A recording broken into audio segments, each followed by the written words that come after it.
안녕하세요. 오늘 여러분과 함께 좀 깊게 파헤쳐 볼 자료는요. 치과 환경에서 환자분들을 어떻게 대하고 또 특히 불만이 생기지 않게 미리 막거나 아니면 생겼을 때 어떻게 대응할지에 대한 강의 녹취록입니다. 네, 목표도 아주 분명해요. 의료진하고 환자 사이에 있는 그 보이지 않는 인식 차이 있잖아요. 네, 그걸 좀 허물고 어떻게 하면 갈등을 줄일 수 있을까? 그 실질적인 방법을 찾아보는 거죠. 바로 시작해 볼까요? 네, 이거 정말 중요한 이야기죠.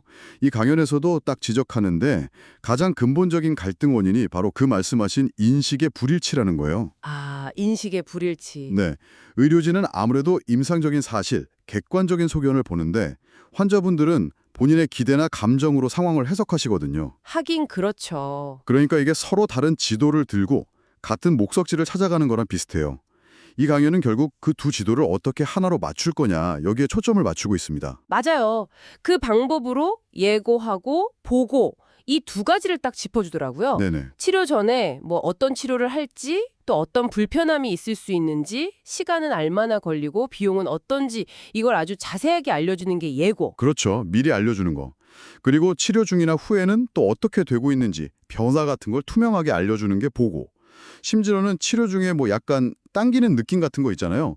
그런 감각까지 미리 알려주라고 하더라고요. 네, 그게 바로 기대치를 관리하는 핵심입니다. 서로 기대하는 게 다르면 실망은 뭐 당연히 따라오니까요. 강연에서 나온 그 크리스마스 보너스 예시처럼요. 특히 환자분들이 좀 비현실적인 기대를 가질 때가 있어요. 예를 들면 틀니가 완전히 자연치아 같을 거라든지 신경치료가 아주 간단할 거라든지 아, 그럴 수 있겠네요. 네, 그럴 때는 현실적으로 어떤 결과가 나올지에 대해서 반복적으로 설명하는 게 중요해요. 그래야 나중에 얘기했던 거랑 다르잖아요. 이런 불만을 좀 줄일 수 있죠. 듣고 보니까 정말 필요한 과정 같은데, 근데요, 혹시 너무 세세하게 예상되는 모든 불편함을 다 예고해버리면 오히려 환자분들이 미리 겁먹거나 더 불안해하진 않을까요? 그 균형은 어떻게 잡으라고 하나요? 아, 그거 아주 좋은 질문인데요. 자료에서도 그냥 정보를 막 나열하는 게 아니고요. 왜 이 치료가 지금 최선인지, 그리고 왜 어떤 불편함이 예상되는지를 충분히 설명하면서 신뢰를 먼저 쌓으라고 강조해요. 아, 신뢰가 바탕이 되어야 하는군요. 그렇죠. 그리고 치료 계획이 바뀌는 경우도 있잖아요, 불가피하게. 그때도 그냥 문제 생겼어요? 이게 아니라 환자분을 위해서 이게 더 나은 방향이라서 조정한 거다. 이렇게 이해시키는 소통이 중요하다고 합니다.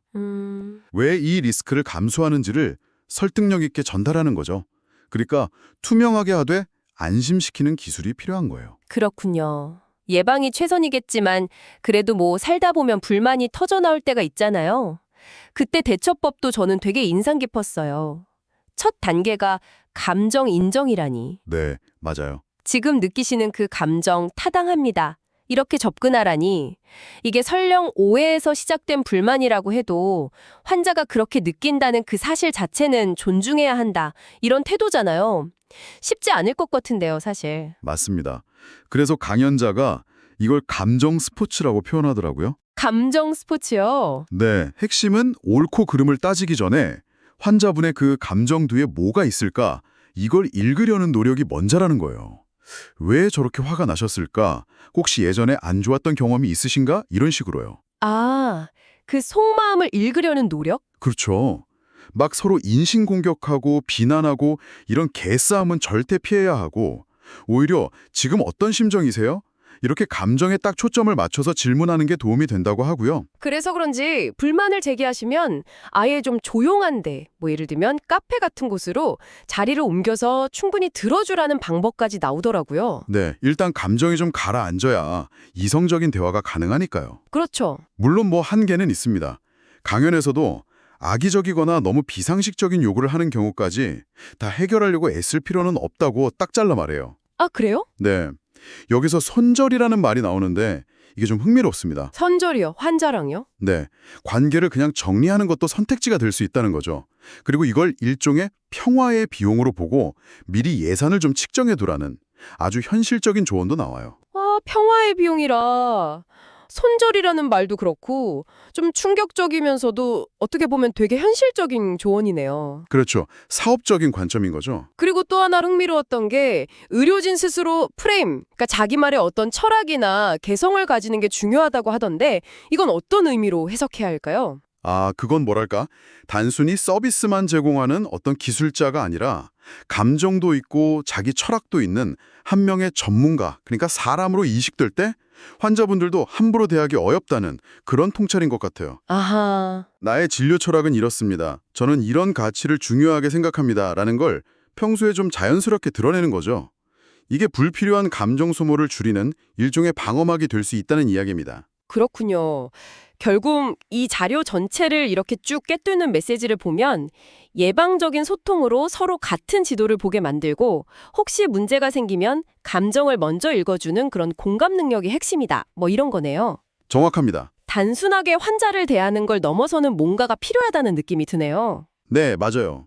그리고 마지막으로 이 강연이 되게 인상적인 제안을 하나 하는데요. 이 모든 환자와의 상호작용을 리더십의 관점에서 보라는 거예요. 리더십이요. 네, 단순히 치료만 하는 게 아니라 환자의 인식, 감정까지 이해하고 잘 이끌어가는 과정으로 보라는 거죠. 이제 이걸 듣고 계신 여러분들도 각자의 분야에서 만나는 사람들 있잖아요.